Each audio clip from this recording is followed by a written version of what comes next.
जय हिंद सभी फौजी पेंशनर बंधु।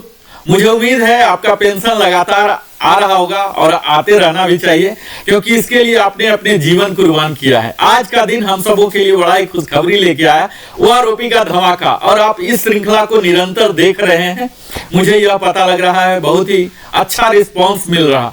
आज ओआरओपी 3 के धमाका में ही मैं एक नया लेके आया हूं, जो सर्कुलर आप सबों ने अभी तक जान चुका होगा कि 555 ओआरओपी 1 लेके आया था, 666 ओआरओपी 2 लेके आया था और ओआरओपी 3 लेकर आया 677 नाम का, जो कि लागू हुआ है 6 सितंबर को। बड़ा ही जल्दी ये सब हो रहे हैं। तो आइए हम सबसे पहले आपको सर्कुलर के बारे में ही थोड़ा सा दिखा दें कि आखिर ये सर्कुलर होता क्या है, किस लिए होता है। तो यह आप जान लीजिए, यह सर्कुलर जो है हमारे उन फाइनेंशियल अधिकारी के लिए, आप यहां देखेंगे कि यह सबसे पहले जो कॉपी किया गया है आरबीआई को किया गया है, यानी कि आरबीआई के अधीनस्थ जो भी ऑफिस है उनको गाइड कर सकें कि आगे की कार्रवाई क्या है। तो आगे की कार्रवाई सिंपल है, पेमेंट करना है उस बढ़े हुए दर पर। तो इस चीज के लिए जो फाइनल अथॉरिटी है यही सर्कुलर है 677। आप देख पा रहे होंगे 6 सितंबर को जारी किया गया, जिसके पहले एड्रेसी हैं आरबीआई, दूसरा सारे सीएमडी हैं, पब्लिक सेक्टर बैंक जितने हैं, उसके बाद प्राइवेट सेक्टर है, उसके बाद यही कॉपी सीपीपीसी के लिए जाता है, जो कि अगर मैनुअल किसी को चेंजेस करने हैं तो वो चेंज करेंगे। यहां सीएमडी पब्लिक सेक्टर से उनके कारपोरेट सेंटर बैकएंड से सॉफ्टवेयर में चेंजेस करेंगे। ऑल मैनेजर सीपीपीसी से, सीपीपीसी के लिए जो बैकएंड से नहीं हो पाएगा कारपोरेट से, वो सीपीपीसी में मैनुअल करना पड़ेगा। इसके लिए ट्रिकल फीड जनरेट करना पड़ता, यह होगा। यही सर्कुलर जा रहे हैं एयर अटैची को भी, जो कि अलग अलग देशों में रहते हैं। यही सर्कुलर सारे सीडीए को भी जा रहे हैं, ताकि उनको पता लगे। आपको यह मालूम होगा कि सर्कुलर 677 के कारण जो भारत सरकार पर आर्थिक बोझ आ रही है, 6500 करोड़ का बोझ आ रहे हैं इसके बढ़ोतरी के कारण। अब यह अलग बात है, मैं अभी उस बात को नहीं करूंगा कि कितना बढ़ा नहीं बढ़ा, क्या विसंगतियां हैं, कितने लोग नाराज हैं, कितने लोग खुश हैं। तत्काल मैं यह 677 की एक जस्ट झांकी आपको दिखा सकूं कि इसका मूल उद्देश्य क्या होता। तो इसका मूल उद्देश्य है पेमेंट की कार्रवाई प्रारंभ करना, एरियर की कार्रवाई प्रारंभ करना।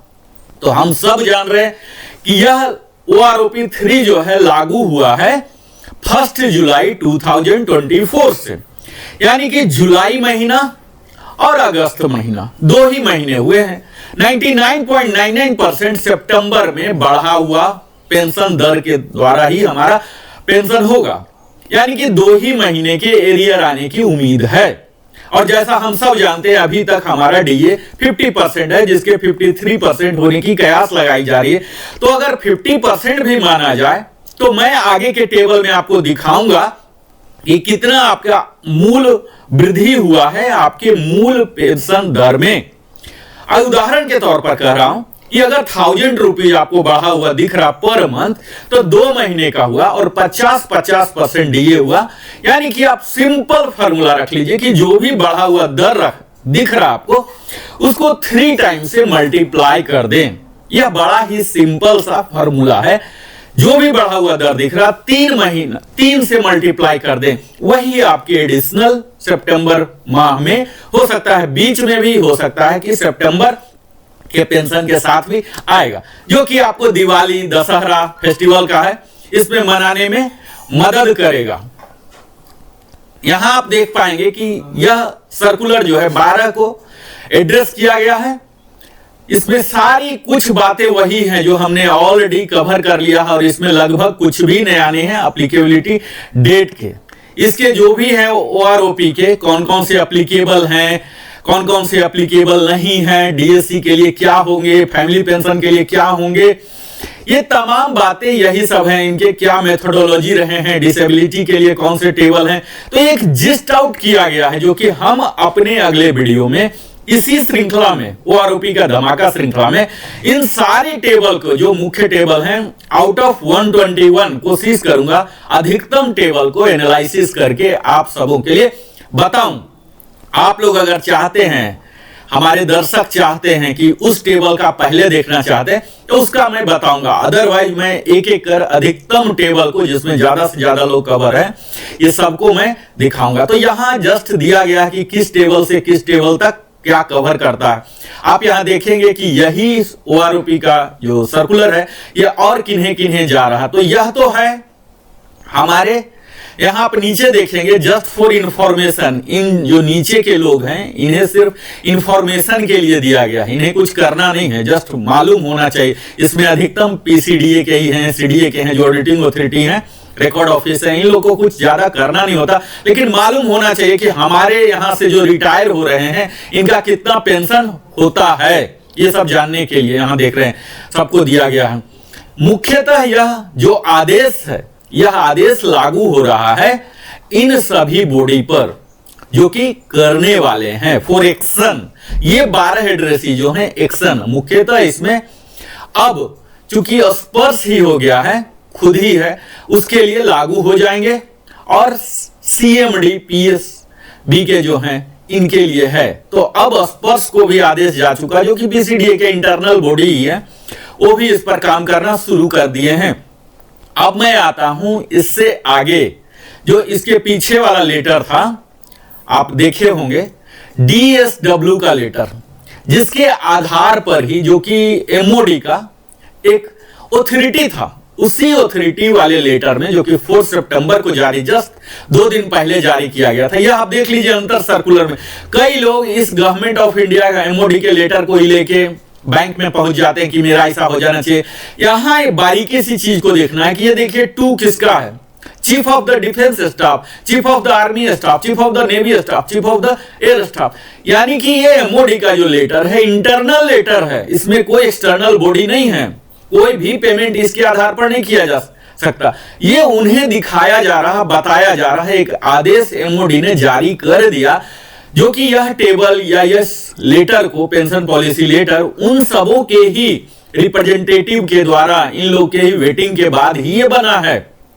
अब ये अमली जामा इसे दे दिया गया, एक ऑथोरिटेटिव रूप दे दिया गया, यह पेंशन पॉलिसी है, लेकिन पेमेंट के लिए ये ऑथोरिटी नहीं है। ये अंतर मैं मूल यहां बताना चाह रहा हूं। यह पेंशन पेइंग ऑथोरिटी नहीं है, पेंशन टेबल के लिए जो कि PCDA जिस पर काम करती है उसके लिए ऑथोरिटी है, इंटरनल बॉडी के लिए। और बैंक के लिए जहां पेमेंट की बात आती है तो उसके लिए सर्कुलर है। यानी कि हम लोग को अगर क्लेम करना है वास्तविक कि हमारा इतना बढ़ जाना चाहिए, इतना नहीं बढ़ा, तो हमारे लिए लैंडमार्क यही 677 होना चाहिए सर्कुलर। इसी सर्कुलर के एनक्लोजर में ये लगे हुए हैं, यानी कि इसके जो सारे तमाम टेबल आप देखेंगे ये सब उसी सर्कुलर का हिस्सा अब बन गया है। ठीक है, तो अब मैं आता हूं अगले अपने मुख्य हिस्सा में। आज का वीडियो मैं मुख्यतः डेडिकेट करना चाहूंगा उन सभी मित्रों को जो कि 2016 1 जनवरी 2016 के बाद जो सेवानिवृत्त हुए हैं, यानी कि 7 CPC के आने के बाद। हम सब जान रहे हैं कि हर पे कमीशन कुछ ना कुछ अच्छाई लाता है, परेशानी लाता है। तो जो परेशानी ला रहा है, आप देखे होंगे कि 2006 से 1 जनवरी 2006 से 6 CPC आया। इससे पीछे के लोगों को MSCP का लाभ नहीं मिलता था, उन्हें लाभ मिलने लगा सिर्फ 1 जनवरी 2006 के बाद। इसी प्रकार कुछ विसंगतियां हुई 2016 के बाद भी, 7 CPC के दौरान भी। 1 जनवरी 2016 के बाद क्या हुआ, वे लोग जो कि X ग्रुप में थे जिनका कि 6200 रखा गया अलाउंसेस, उन्हें अलग टेबल बनाया गया और उसी टेबल का नाम है टेबल नंबर 8, जो कि पिछले OROP 2 से टेबल नंबर 8 इंट्रोड्यूस किया गया। यह एक प्रकार की विसंगतियां हैं। जब OROP है तो टेबल नंबर 8 नाम का चीज एग्जिस्ट ही नहीं होना चाहिए था। इस टेबल नंबर 8 को वहीं मर्ज हो जाना चाहिए था टेबल नंबर 7। खैर, ये बाद की बात है, इस पर हम बाद में बात करेंगे कि क्या विसंगतियां हैं, क्या समाधान है, क्या हमारे पास लीगल रिकोर्सेस हैं, क्या हमें करना है।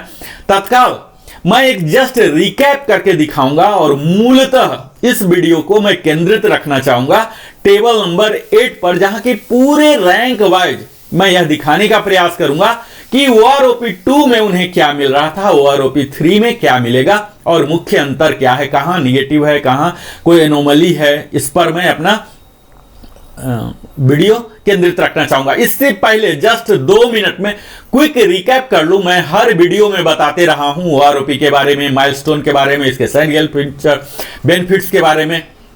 अभी तक जो नहीं देख पाए होंगे ये समझ पाएंगे कि कैसे यह काम करता है। यहां हमने पूरे सर्कुलर के बारे में आपको बताया, जो ये है OROP 3 का OROP 3 में हमने देखा कि क्या क्या माइलस्टोन किया, आपको मैंने दिखाया भी, सारे लेटर भी दिखाया, सर्कुलर भी पास हो गया। चार्जिंग अब एरियर पेमेंट होगा, इसके बारे में भी हमने बात कर लिया। हर 5 साल पर आता है, ये सब हमने बात कर लिया। ये कहां कहां लागू होगा ये भी हमने सर्कुलर को दिखा लिया, राइट। यहां डिसेबिलिटी के लिए होंगे, स्पेशल होंगे, army, navy, air force, DSC, territorial army, retired, discharge, invalidate, died, ये सब के लिए होंगे। यहां किसी का निगेटिव ग्रोथ अगर है भी तो डिसएडवांटेज में रिवीजन नहीं होगा। यहां आप देख पाएंगे सारे एप्लीकेबिलिटी को मैंने लिया है, और जो नॉन एप्लीकेबिलिटी हैं, स्पेशली जो अपने मर्जी से गए हैं, प्रीमैच्योर वाले हैं, एक्सग्रेसिया वाले हैं, रिजर्विस्ट हैं, इन सबों को नॉन एप्लीकेबल। इसके मेथोडोलॉजी जो है, इसमें रैंक, ग्रुप, क्वालिफाइंग सर्विस है, इसके कई एनोमली यहीं से शुरू हो जाते हैं। कई लोगों का कोई रिवीजन ही नहीं है। तो यहां तक हमने कॉमन बातें लगभग हर बार हम बोल रहे हैं आप सबों को। अगर आपने अभी तक हमारे चैनल को सब्सक्राइब नहीं किया तो अवश्य ही सब्सक्राइब कर लें, जिससे कि हमारा भी मनोबल बढ़ता है और भी बेहतर वीडियो बनाने का, और हमें उत्साह जगता है। तो आप अवश्य ही सब्सक्राइब कर लें, लाइक करें, कमेंट करें, अपने सगे संबंधियों के साथ साझा भी करें, और पुश कर दें बेल आइकन को, ताकि हमारे द्वारा बनाई हुई सारी वीडियो का नोटिफिकेशन आपको मिले और आप देख सकें। अभी तक हमने टेबल 7 का खूब विस्तार में बात कर चुका है। अगर आपने नहीं देखा होगा तो आप वहां जाके देख ले, जहां की सिपाही, इक्विवेलेंट, हर रैंक को हमने डिटेल्ड में लिया, कहां निगेटिव ग्रोथ है, कहां पॉजिटिव ग्रोथ है। यहां देखिए ऑनरी नायक के लिए है, यहां नायक एंड इक्विवेलेंट के लिए है, यहां ऑनरी हवलदार के लिए है, यहां हवलदार एंड इक्विवेलेंट के लिए, जिसे बैकबोन माना जाता है। यहां आप देख पा रहे होंगे कि एक्स ग्रुप का कितना निगेटिव ग्रोथ है। हालांकि वाई ग्रुप में यहां देखा जा रहा है कि कहीं निगेटिव ग्रोथ नहीं है, कुछ न कुछ उन्हें दिया गया है। यह एक कॉमन सी बात उभर रही है। और 20 और उससे ऊपर वाले को निगेटिव ग्रोथ नहीं है। यहां पर बहुत ही अच्छा सिंबल दिख रहा। ऑनरी सूबेदार के, ऑनरी नायब सूबेदार के साथ भी यही चीज हुआ है जो नायब सूबेदार के साथ हुआ है। यहां सबसे अलग चीज आपको जो दिखेगा, यह नायब सूबेदार के साथ भी आप देख लीजिए, सब निगेटिव ग्रोथ ही है। यहां भी 20 के बाद जाके पॉजिटिव ग्रोथ होना शुरू हुआ। सूबेदार के साथ आप देख लीजिए, बिल्कुल ही अद्भुत हुआ है, यहाँ पूरा निगेटिव ग्रोथ है। हालांकि वाई ग्रुप में यह चीज यूनिकनेस दिखा है कि कहीं निगेटिव नहीं है, कुछ न कुछ इनको जरूर मिला है। एक्स ग्रुप में आप देख लीजिए, जो वारंट ऑफिसर और सूबेदार से जो रिटायर हुए हैं, निगेटिव चल रहा। यहाँ थोड़ी सी बढ़ोतरी हुई है। यहाँ वाई ग्रुप में एज इट इज निगेटिव बहुत ही कम है, पॉजिटिव दिख रहे हैं। तो सूबेदार रैंक के साथ थोड़ी सी न्यायपूर्ण नहीं की गई है। यहाँ सूबेदार मेजर देख रहे होंगे, सूबेदार मेजर में भी यहाँ इनको निगेटिव ग्रोथ दिख रहा और फिर बाद में पॉजिटिव ग्रोथ हुआ है। यहाँ आप देख लीजिए कि हम इनके जो ऑनरी रैंक हैं, ऑनरी रैंक में भी शुरू में तो निगेटिव ही है, जो कि कोई होते नहीं इस लेंथ में। जहां से रिटायर होना शुरू करते हैं, यहां से थोड़ी सी बढ़ोतरी इनको मिली है, और अंतिम में जो 33 एंड एबव, 32 एंड एबव, इनको तो काफी अच्छा इजाफा मिला है। यहां आप देख पाएंगे।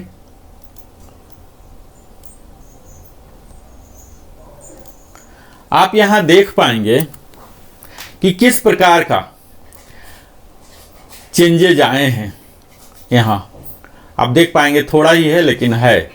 अब मैं मूलतः आपको लेके चलता हूं टेबल नंबर, यहां से हमारी यात्रा प्रारंभ हो जाती है, जो कि आप यहां देख पा रहे होंगे कि 1 जुलाई से उन सभी जेसीओ को या अदर्स को यह टेबल लागू हो रहा। टेबल नंबर 8 जो कि एक्सक्लूसिव ग्रुप एक्स के लिए है। तो अगर आप ग्रुप एक्स के हैं और 7 CPC में रिटायर हुए हैं जो कि डायरेक्ट EPPO आपको मिला है, तो यह वीडियो आपके लिए यहां से अब इंपॉर्टेंट होने जा रहा है।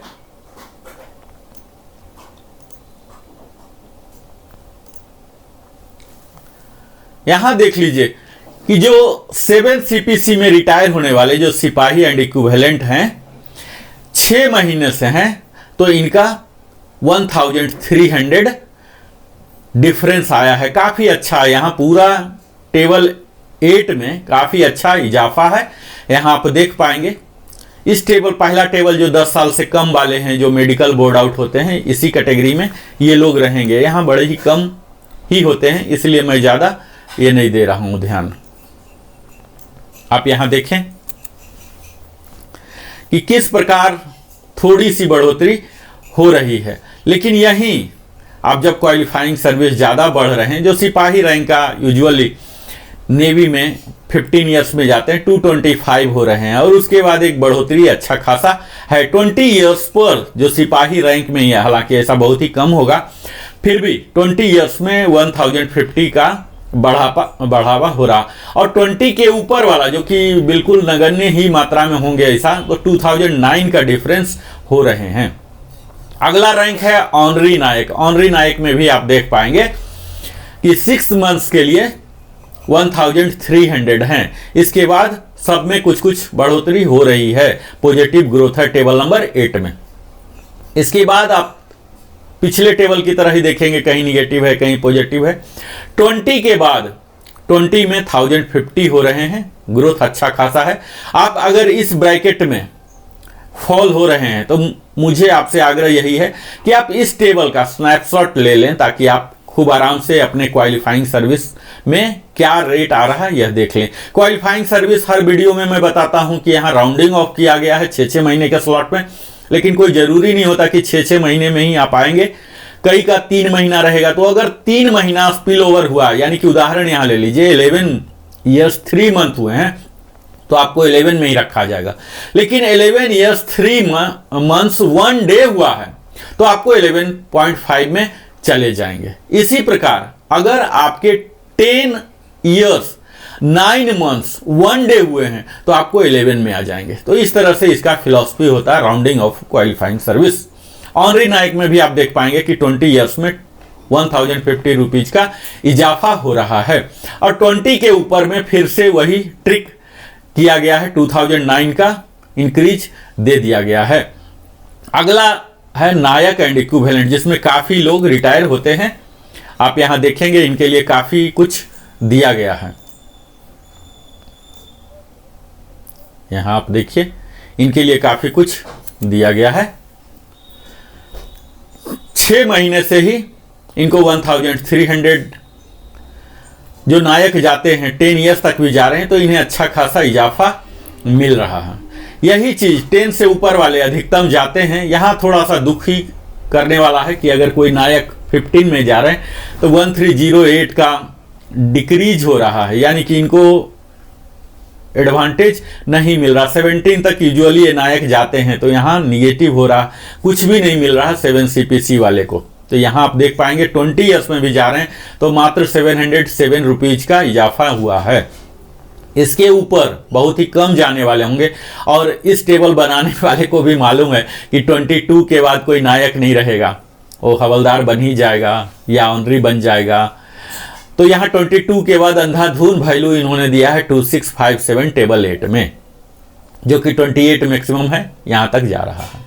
अगला रैंक है ऑनरी हवलदार, जो कि सिर्फ आर्मी में ही होता है। यहां आप शुरू में देखेंगे 10 साल तक काफी बेहतर इजाफा है, 3 डिजिट में है, काफी खुश करने वाला। हालांकि इसमें कम ही होंगे जो ऑनरी हवलदार होंगे, तो 20+ हो जाएगा, इसमें फॉल नहीं हो पाएंगे। बहुत ही कम जो कि स्पोर्ट्स कोटा से डायरेक्ट स्पेशल प्रमोशन लिए आउट ऑफ टर्न, तो ये सब हो सकते हैं एक्सेप्शनल वाले। यहाँ फिर देखिए 10 के ऊपर वाले कुछ हो सकते हैं। यहाँ जो जाने वाली ब्रैकेट है 15, 16, 17, यहाँ सब निगेटिव ग्रोथ है, और 20 ईयर्स में कुछ हो सकते हैं, तो 707 है। यानी कि ले दे के आप कह सकते हैं कि जो जाने वाला ब्रैकेट है इसमें कोई बहुत ज्यादा लाभ देने वाला नहीं है। जहां तक लाभ दिख रहा है इस टेबल में, उस ब्रैकेट में जाने वाले लोग नहीं होंगे। यहाँ फिर ऑनरी हवलदार रैंक लेके कोई जाने वाले अगर हैं तो यहाँ देख लीजिए 831 है, और उसके बाद 22 ईयर्स के बाद 2657 काफ़ी अच्छा इजाफा हुआ है। हवलदार एंड इक्विवेलेंट, मैं बार बार बोलता हूँ कि हवलदार हमारे डिफेंस फोर्सेस के एक बैकबोन होते हैं। टेबल नंबर 8 में यही चीज दिख रहा है कि यहाँ टोटल निगेटिव, बैकबोन को पूरे निगेटिव ग्रोथ दिला दिया है। 10 ईयर्स तक कुछ भी नहीं मिल रहा। हालांकि 10 ईयर्स तक हवलदार जाने वाले बहुत कम होंगे। इनके जाने का दर जो 20+ ही शुरू होता है। 17 तक भी अगर कोई आउट ऑफ टर्न प्रमोशन लेके गए हैं या डायरेक्ट रिक्रूट हुए हैं तो इन्हें कोई ज़्यादा लाभ नहीं होगा। 17 ईयर्स तक -925 ही हो रहा है एक्स ग्रुप में टेबल नंबर 8 का। जब ये जाने लगे 20 से तो इनको 1350 का लाभ हो रहा है। यही चीज जो टेबल नंबर 7 है, टेबल नंबर 7 में 2525 का इजाफा हुआ है, लेकिन इस 28635 से नीचे ही है।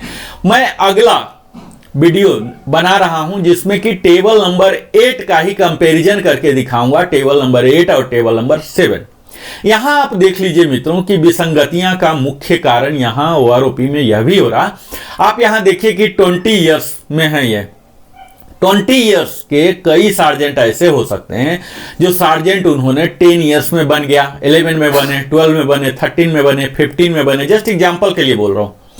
कुछ लोग सार्जेंट 5 ही साल रहे, कुछ 2 साल रहे और कुछ 1 ही साल रहे। ऐसा भी केस हो सकता है। अब यहां देख लीजिए कि उन सब का पेंशन यही होगा, जबकि उनका जो सैलरी था या जो मूल पीपीओ जो पहली बार उनको रिटायरमेंट के टाइम जारी किया गया पीपीओ, उसमें इससे इस वैल्यू से बहुत ज्यादा ऑलरेडी होगा। तो यहां जो डिफरेंस मैं दिखा रहा हूं ये हर लोगों के लिए वास्तविक डिफरेंस नहीं है। ये डिफरेंस आपको आंख बंद करके नहीं कर लेना है। आपको अपना जो प्रेजेंट बेसिक है, जो पेंशन स्लिप में आप देख सकते हैं, अपने प्रीवियस पीपीओ में दे सकते हैं, वहां से कृपया करके आप वेरीफाई करें कि आपका प्रेजेंट बेसिक कितना है। हो सकता है कि यहां बढ़ा हुआ दिख रहा हो लेकिन एक्चुअल आपके लिए बढ़ा हुआ नहीं होगा, क्योंकि अगर आपने फास्ट प्रमोशन लिया होगा तो इससे ज्यादा आपको ऑलरेडी मिल रहा होगा। यही यहां ओआरओपी के विसंगतियां का मूल कारण होता है। जैसे आप यहां समझें, अगला रैंक आपको दिखाता हूं सूबेदार का, सूबेदार नायब सूबेदार का आप देख लीजिए। नायब सूबेदार कोई लोग ऐसे होंगे जो डायरेक्ट हवलदार बन के आए, एजुकेशन इंस्ट्रक्टर, पंडित और कई ऐसे ट्रेड होते हैं हमारे फौज में। यहां आप नायब सूबेदार को देखें तब आपको पता लगेगा। यहाँ 10 ईयर तक टोटल माइनस ग्रोथ है, ठीक है, इस पर बात नहीं कर रहा हूं। 17.5 तक माइनस है या जीरो है, बात नहीं कर रहा हूं। 20 तक भी जीरो है, इस पर बात नहीं कर रहा हूं। 20 के ऊपर भी 23.5 जीरो ही है, और इसके बाद 24 से 100 है, और यहाँ 11, यानी कि नायब सूबेदार को यहाँ भी कुछ नहीं दिया गया। टेबल नंबर 7 में भी कुछ नहीं दिया गया और टेबल नंबर 8 में भी लगभग नगण्य के बराबर ही है, 26 वाले को मिला है। अब यहाँ यह देख लीजिए कि नायब सूबेदार कोई 26 साल का अगर रिटायर हुए हैं तो ये हो सकता है कुछ लोग ऐसे सैंपल होंगे जो कि नायब सूबेदार सिर्फ 2 ही साल के लिए बने थे या लास्ट 6 मंथ में बने थे, नायब सूबेदार से रिटायर हुए हैं सिर्फ। और कुछ ऐसे हो सकते हैं जो कि पिछले 10 साल से ही नायब सूबेदार पद पर ही होंगे। तो यहां मूल कारण यह भी हो जाते हैं विसंगति आने का कि यहां वो जो लास्ट रैंक हेल्ड है इसका कंसिडरेशन नहीं किया गया है। यहां जो कंसिडरेशन होते हैं ओआरओपी के टेबल फॉर्मेशन में मुख्यतः उनके ग्रुप क्या हैं, उनका रैंक क्या है, क्वालिफाइंग सर्विस क्या है, last rank held for how many years, इस चीज का कंसिडरेशन नहीं है। जबकि सैलरी में इस चीज का कंसिडरेशन होता है, लेकिन लास्ट तक आते आते जब पेंशन का करते हैं तब यहां राउंडिंग ले लेते हैं। और यहां जो सैंपल भी लिया गया है 2023 सा, तो यह महज संजोग की बात है कि उस समय जो उस रैंक में रिटायर हो रहे थे वो उस रैंक को कितना ज्यादा होल्ड करके तब रिटायर हुए थे। अगर उस रैंक को ज्यादा साल तक होल्ड करके रिटायर हुए हैं तब तो अधिकतम पर हुए होंगे, तब तो जो एवरेज वैल्यू आएगा वो अधिकतम आएगा।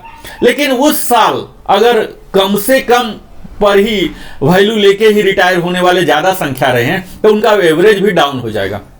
और यही कारण है निगेटिव ग्रोथ या जीरो होने का। अब किस साल कितने ज्यादा रिटायर हो रहे हैं ज्यादा वैल्यू लेके, ये तो 20 साल 25 साल पीछे जाना पड़ेगा, इतिहास को देखना पड़ेगा कि उस समय गवर्नमेंट की जरूरत क्या थी, कितने उन्होंने इनफ्लो लिया था, उसके हिसाब से आउटफ्लो होगा। या फिर मार्केट में देखना पड़ेगा कि मार्केट में अभी फौजियों का डिमांड कितना है, इसके अनुसार से आउटफ्लो होते हैं। तो ये सब कई फैक्टर है। तत्काल इस टेबल बनाने में इस चीज को नजरअंदाज किया गया है कि वो लास्ट रैंक हेल्ड कितने हैं। हालांकि इसमें कुछ लोगों को लाभ भी होगा, जो लास्ट में ही बिल्कुल बने हैं उन्हें भी उच्चतम मिल जाता है, लेकिन जो बहुत पहले ही उस रैंक को हेल्ड करके रखे नायब सूबेदार 8 साल 10 साल से हैं, तब उनको यहाँ एडवांटेज नहीं मिलता है, निगेटिव ग्रोथ चला जाता है या इनइफेक्टेड हो जाता है।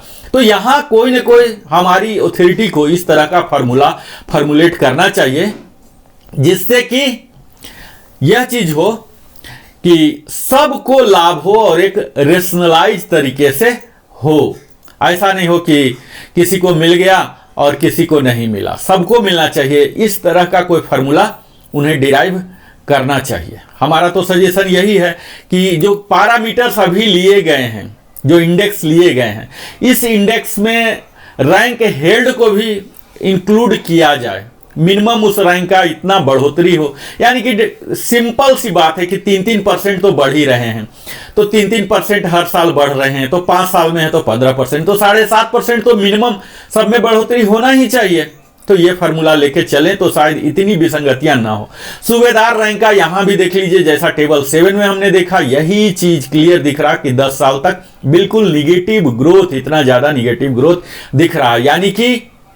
यानी इनको टेबल बनाने वाले को कोई डाटा ही नहीं मिला और ये सब पूरा निगेटिव लेके बैठे हुए हैं। यहां देख लीजिए 0 पर आके रुके हैं और फिर थोड़ा सा मिलना शुरू हुआ 26 के बाद ही यूजुअली सूबेदार वारंट अफसर जो होंगे वो जाना शुरू करते हैं। तो यहां पर थोड़ी सी उनको फायदा हो रहा है, 26.5 में ज्यादा फायदा हो रहा है, चूंकि ऐसे यहाँ केस मिले होंगे इनको सैंपलिंग में कि 26.5 साल वाले जो जा रहे होंगे, इनको काफी हायर रैंक में, सूबेदार रैंक में ज्यादा समय तक 4 साल 5 साल 8 साल रह के किए होंगे, तो इन्हें हायर बेसिक पर जाने वाला सैंपल मिला है, तो इसलिए यहां पर इजाफा हुआ। और वही 27 पर जाने वाले जो नॉर्मल गए होंगे यहां नहीं मिला। तो ये किस तरह का इनको सैंपलिंग मिला है उस साल, लास्ट रैंक हेल्ड जो ज्यादा सालों तक रहे हैं, अगर ऐसा सैंपल इन्हें मिला है उस साल यानी कि 2023,